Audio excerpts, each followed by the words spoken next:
Indomitable Yap. Actually, to you from me 2,000 years ago. I am on a walk though, and it's rather chilly. You want to take a look? So nice though. So grateful. Alright, so let me see what I can remember from studying today. I was looking into some philosophy, like tidbits to put on here. And whatever, I was talking about Aristotle, and he believed that to live a happy life, you needed to find what was called the golden mean, which is like the silver lining between virtue and pleasure, and knowing where to draw that line. Chatty Boy uses the example of like social media, and if you do it, how much is good for you, and finding that golden mean. And that also made me remember, the backbone of his philosophy and one of his bigger arguments about morality is he believed that God created humans and gave them this inherent morality that you and I may call common sense. Whereas Immanuel Kant, who is another philosopher, would say God created man, but man's morality is not inherent, but rather something that is a duty that you honor and nurture through discipline and obedience. Okay, who else did I learn about? Utilitarianism. And John Stuart Mill's and something Betham, which I know that Betham is a philosopher, and he actually got his body like taxidermied and is in like the University of London or something. That's so crazy. But that goes into utilitarianism, and that is that you should always operate in a way that would produce the max happiness to the most amount of people.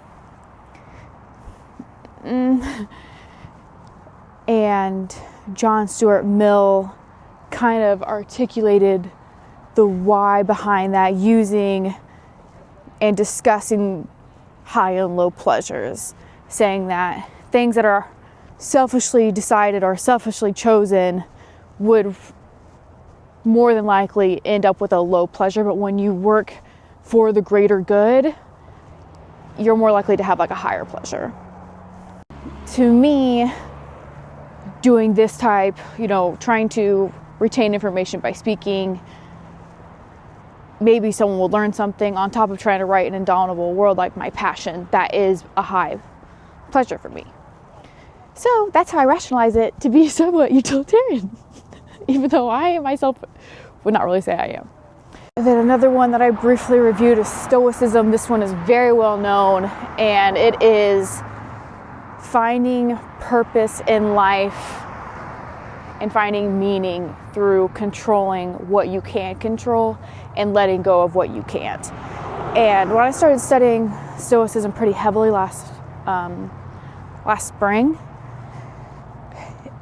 it was really good for me because there is so much you can't control and I can't control, and just remembering that I'm responsible for not only my emotions, yes, that is a relief, but also to realize that people are responsible for their own emotions too. And I think that's one of the greater things of studying Stoicism. Like for me at that time, I may have been like a people pleaser, etc. But when you take a step back from that and you realize like, okay, well, I can handle myself, so I expect you to. And if you can't, that's literally not my problem, because I try every single day to try and make sure that I do handle myself, in a way of integrity. That is a fucking Stoicism, baby. I think that's all the philosophies that I looked into today, like very briefly, because I've been very bad, very not even distracted, like purposely checked out, and I always operate the best whenever I'm like obedient to myself and my discipline is on point. And I use Eulalia, my character, who is a higher version of myself, to be like, Eulalia wouldn't fucking quit.